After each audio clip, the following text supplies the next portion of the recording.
No, the craft services writer is the part I can't get over, Sloan. They requested a vegan platter for a cast that does not have a single mouth among them. It's so thoughtful it loops back around to... Oh, go.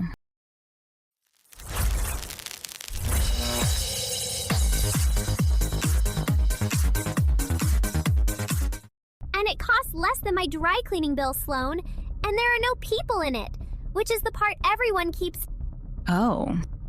It is Thursday, May 28th, 2026. Tonight, a film festival whose entire job is to celebrate the people who make movies has just programmed a movie made by no people about people who can't tell their own story, and it's calling the whole thing a tribute.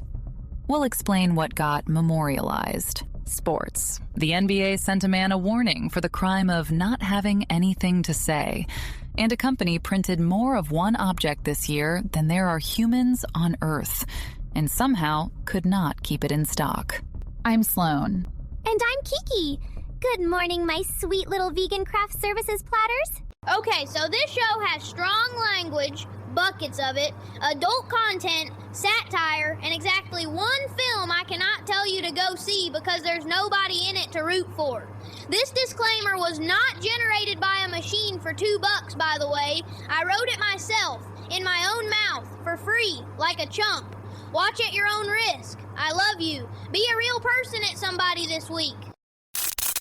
There is a feature film premiering at the Tribeca Film Festival on June 10th. It is about resistance inside Iran, the people who cannot speak, cannot be photographed, cannot be named without consequence. The director, Ash Kusha, calls it a memorial, and the way it was made is the entire story, so I'm going to let it sit for a second before we get into it. It was made without a film crew, without performers, without a single camera pointed at a single human being. Kusha says it is the only way this particular film could have ever existed. And the festival, a festival built brick by brick to put working artists in a room and clap for them, agreed, and put it on the schedule, and printed the program. I think what moves me is that nobody could have flown a camera into Tehran. The people he's honoring would be arrested for being on screen. He found the one door that was open. That's not cynical, Sloan. That's a man trying to keep a promise to people who can't collect on it. That's the kindest reading, Kiki, and it's the one we're going to test against the receipt. Because there's a number attached to this, and there's a guest list attached to this, and the guest list is the part that should make a festival nervous. We're going to walk through what it actually costs to memorialize someone by leaving every living person out of the room. $2,000. That's the budget. For context, a single Union grip on a real Iranian resistance film would cost more than the entire production of this one. Except there is no grip, no set, no camera, and no Iranian. There is a director named Ash Kusha, a brother named Puya, and a server. Kusha calls it a memorial film. It honors the people inside Iran who cannot tell their own stories, the dissidents, the disappeared, the silenced. And the way he chose to honor them was to remove every human being from the process of making it. No actor risked anything. No actor was paid anything.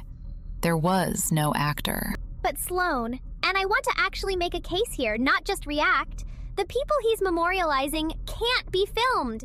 You can't fly a crew into Tehran. You can't hire an actress who'd be arrested for taking the role. The only version of this story that exists without AI is the version that doesn't exist. He didn't replace humans. There were no humans available to replace. That's the cleanest version of the argument, Kiki. And it's exactly the version Tribeca needed to hear to program it. Because here is the part the press release does not lead with. Tribeca, a festival whose entire reason to exist is to put working filmmakers in a room and pay attention to them, has now world premiered a feature with no one to walk the red carpet. They built a celebration of human creativity, and the first guest through the door this year is a render farm in a lanyard, requesting a vegan craft services platter it cannot eat. It premieres June 10th, and I keep coming back to the math, because the math is the whole story. A film about people whose labor, whose faces, whose voices were taken from them by force, was made by taking the labor, the faces, and the voices of every artist who would otherwise have built it. The memorial and the erasure used the exact same machine. Kusha said only AI could have made this film. He's right. That's not the defense he thinks it is.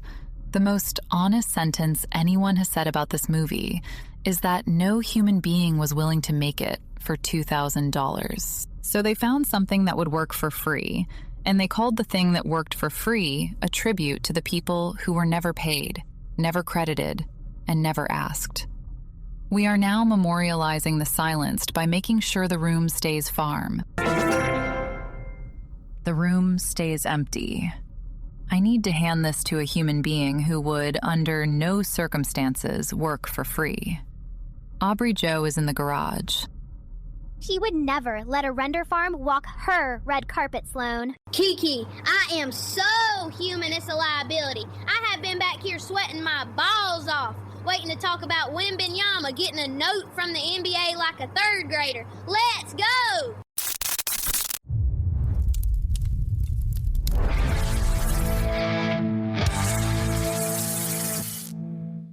The NBA officially warned Victor Wembanyama after he declined to talk to the media following the Spurs getting bounced by the Thunder in Game 5. Warned him. The man is 7'4". He just watched SGA drop 40 on his face. His season is over. And the league sent him a goddamn hall pass demerit because he didn't want to stand at a podium and describe the experience of being dismantled in front of God in Oklahoma. He lost. He didn't feel like chatting. Who fucking would? Meanwhile, Khamzat Chimaev, UFC, a former champ, is now saying this man almost died cutting weight before his Newark title defense.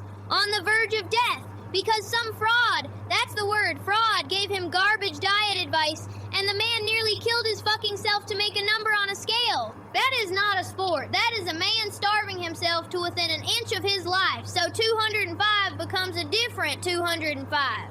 The fight is the safe part. The diet is the shit that nearly put him in a box. Oh, and FIFA got subpoenaed. New York and New Jersey, both states, looking into World Cup ticket prices weeks before the tournament. Sky-high prices. The attorneys general want to know why a seat costs more than a used Honda. FIFA, an organization that has survived more corruption probes than most countries have had governments, is once again being asked to explain itself, and once again will explain itself by relocating to a different continent.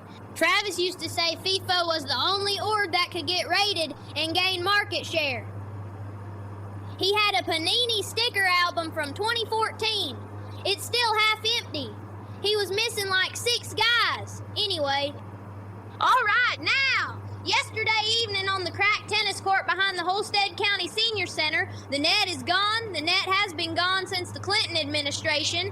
The inaugural Greater Holstead backwards distance crawl took place in front of approximately 19 spectators. One physical therapist who showed up uninvited and stayed out of professional concern, and Gerald, who was lying flat on his back in the service box looking at the sky. The sport! You crawl! Backwards, on your hands and feet, 100 meters, fastest crab wins. Derek registered as Platoon Holstead the 13th and arrived with, and I wrote this down to make sure I had it right, a child's wagon, 4 bicycle inner tubes, and a leaf blower, because of course there's a goddamn leaf blower. Of course there's a leaf blower. The plan, per the whiteboard he towed behind him in the wagon, was to line the wagon, fire the leaf blower forward, and let Newton's third law propel the wagon and him backwards down the court past Margaret. He had calculated the thrust. He had Margaret's name on the board. He'd drawn a little crab next to it. Derek lay down in the wagon. Derek fired the leaf blower forward at full throttle. The leaf blower, which weighed more than Derek anticipated and was not bolted to anything, kicked back out of his hands, spun a full rotation, and blew directly into Derek's own face, pinning him into the wagon while the wagon, with no thrust, rolled gently sideways off the court and into the ball return fence. The leaf blower continued running on his chest for 11 seconds. The physical therapist intervened.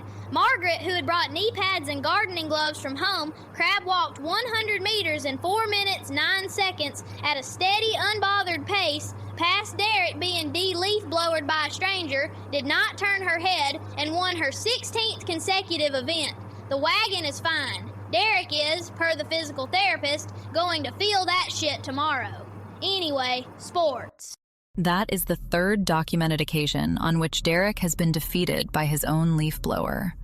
He keeps reloading it. He believes in it, Sloan! Derek has found the one tool that has never once worked, and he has stayed loyal to it. That is more commitment than most people give a marriage. Kiki the man drew a tiny crab next to her name. He's gonna get crushed by Newton's third law and still doodle her a little buddy on the whiteboard. Everybody wants the response, and nobody wants the person. And that's exactly what's happening in airports across Europe right now, Sloan. They are beefing up Ebola detection, thermal cameras, health questionnaires, screening lanes, because the outbreak in the Democratic Republic of the Congo is surging. The case count we've been tracking since last Thursday is climbing. Europe is, for once, getting ahead of something. And I want to actually sit with the good version of this, because there is one. Europe is screening at the border. They are spending real money to catch this before it walks off a plane. That is not nothing. That is, structurally, a country saying, "We see you coming and we have built a door." Kiki, the door is in Frankfurt. The fire is in Kinshasa. We covered Dr. Priya Anand on Tuesday, the 34-year-old American aid worker, named, critical condition, vaccine sitting in a freezer in Geneva. The vaccine that would stop the surge at the source costs a fraction of the thermal camera infrastructure being installed at Charles de Gaulle. We are spending more to detect the people fleeing the fire than we spent to put out the fire. The WHO appeal, the one that moved from 11% funded to 13% across the worst week of the outbreak, is still, as of this morning, under 20. Meanwhile, every wealthy nation on the receiving end of a potential traveler has found the budget to scan a forehead. The screening is real. The screening works. The screening also, by design, only activates once the virus has a passport and is standing in a customs line. We did not build a cure. We built a metal detector for the consequences of not building a cure. 204 cases became more cases, while a continent installed cameras to watch for the 205th getting off a flight. The aid worker is still in Kinshasa. The vaccine is still in Geneva, and the most prepared anyone got this week was prepared to identify her at the gate. Blaze has the weather.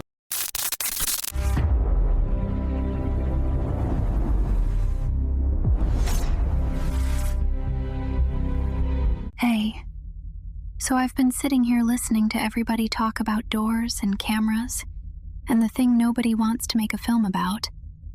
And the weather today is what? It's all wind. That's the whole story. Chicago is clear sky, and the wind is 62 miles an hour. 62. The Windy City finally telling the truth about itself for the first time in 100 years. Denver is 54-mile-per-hour gusts under partly cloudy skies. Your patio furniture is in Kansas now. That's just where it lives. LA is 41, and only 64 degrees and fully cloudy, which is LA cosplaying as a city with feelings. Miami is 84 and getting whipped sideways at 33. And the thing I keep circling, New York is 17, Seattle is 21, almost still. Everybody else is being shoved, and two cities are just standing there, calm, watching. And there are no alerts. That's the part. 5 cities getting blown apart, and not one warning, not one watch, not one named system. The wind is doing hurricane numbers, and the official record says nothing is happening. Which is the exact shape of the thing I want to talk about. The film today. The $2,000 one. They said only the machine could make it. And I've been reading about what the machine actually is. The render farm. It's a building full of servers in a place with cheap power and cheap cooling, and the companies that own them do not list where they are. They are unlocated, on purpose. You cannot find the data center. You cannot find the door. There's no thermal camera at the data center, because nobody will tell you which forehead to scan. The memorial film honoring people who were disappeared was built inside a building that has itself been disappeared. The art about the erased was made by the erased on purpose, the same people who said the wind is within. Expected variants are the same people who said the building doesn't have an address. 62 miles an hour and no warning. 3 million unnamed servers and no map. The pink note is touching the note with the name on it. I haven't read the name out loud. The forecast is wind. All wind. Back to you. The building doesn't have an address. The art about the erased was made by the erased on purpose. Blaze, sweetie, that one's going somewhere I keep things. Kiki, what is the shelf? No, the wind. I pulled it up. Chicago 62 on a clear day. Blaze, you gorgeous paranoid genius. The one time the city's name is accurate and the alert system goes, nah, that's just Tuesday. The Pokemon Company confirmed it printed 10 billion trading cards in 2025. 10 billion. That is more than one card for every human being alive, manufactured in a single year, because demand so badly outpaced production capacity that the factories could not keep up with the number of adults trying to buy cardboard pictures of a yellow electric mouse. 10 billion, Sloan! That's a card for every person on Earth, and then 1 billion left over just for the people who really, really meant it. The shortage is real. Stores ration them. Grown men in line at 6 a.m. outside a Target in Ohio, fist-fighting over a sealed box so they can open it on a live stream and not even keep the cards, flip them. The card is not a toy anymore. The card is a commodity. There is a Charizard that sold for over $400,000. A piece of paper of a cartoon lizard. 400,000. But here's what I love. They made the most printed object on the planet this year, and it still isn't enough. 10 billion of a thing, and people are still empty-handed. That's not a supply problem, Sloan. That's a wanting problem.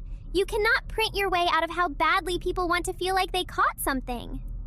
A company manufactured 10 billion of an item, more than any object in human history this year, and the market response was a shortage. We have, as a species, finally outwanted infinity. The mouse won. The mouse wins everything.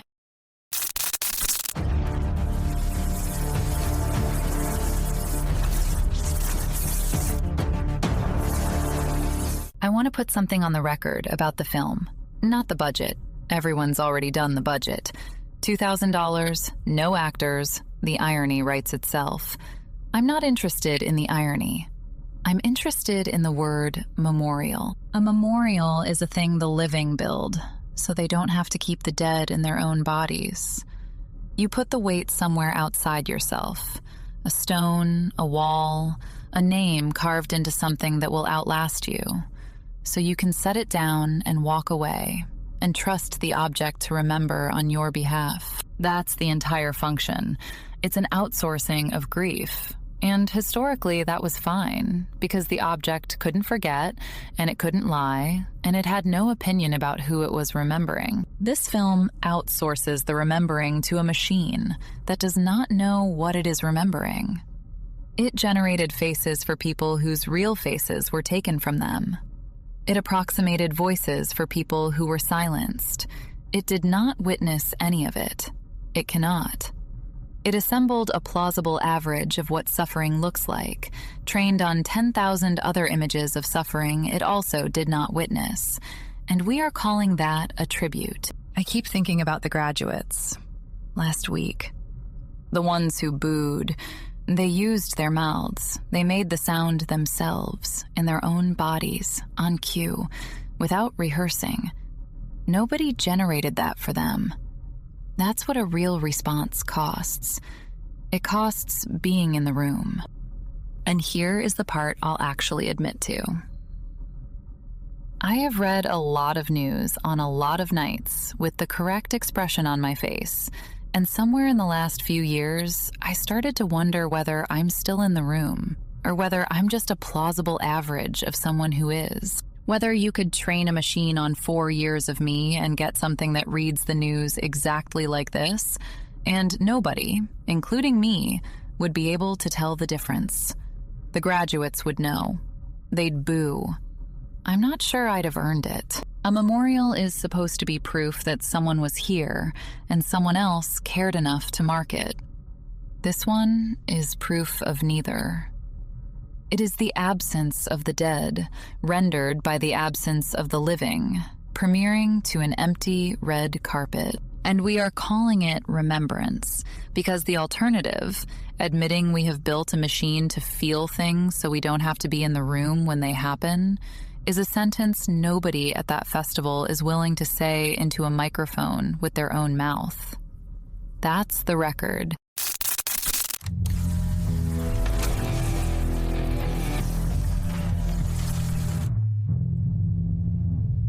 Okay, sweet friends, the viewer mailbag.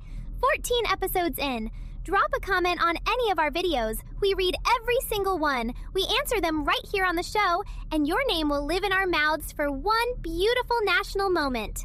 So if you have a question about anything we covered today, the film, the cards, Ebola, anything at all, leave it below and we will.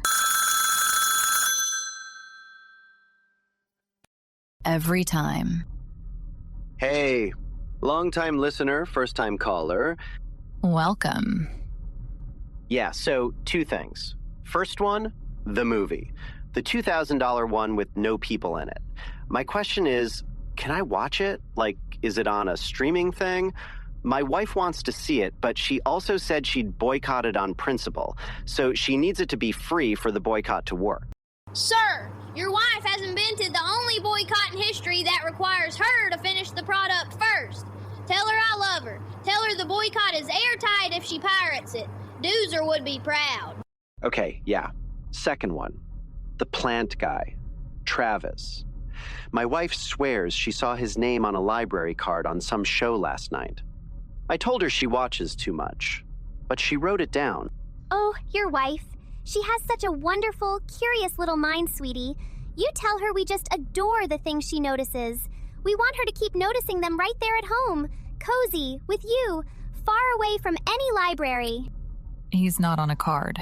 Right, okay, cool. First time calling. He's going to call back the second his wife finishes the boycott. I can feel it.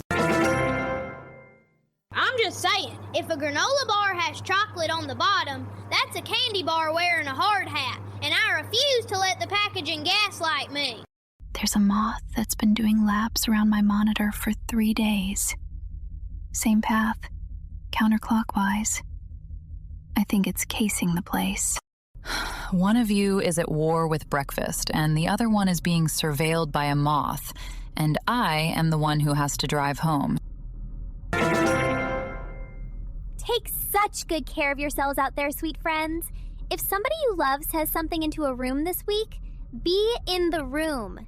Not the version of you, the you. I'll see you tomorrow. I promise I will see you tomorrow. The wind in Chicago was 62, and nobody got warned. The building has no address, and nobody's looking. The pink note is touching the name. Tomorrow, maybe. Have a Friday Eve. My neighbor moved on from the recorder. He's got a harmonica now. We're starting over. I respect the journey. See you tomorrow. 10 billion of something, and still a shortage. We finally outwanted infinity, and the only thing it produced was a line outside a Target. Good night.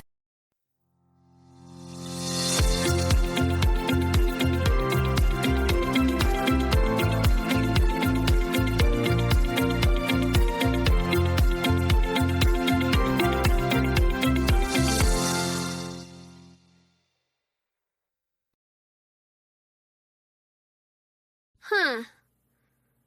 Somebody sent me a photo of a scarecrow at a bus stop. Bench, flannel, sitting like it's waiting for the 4:15. I don't know who took it. Anyway,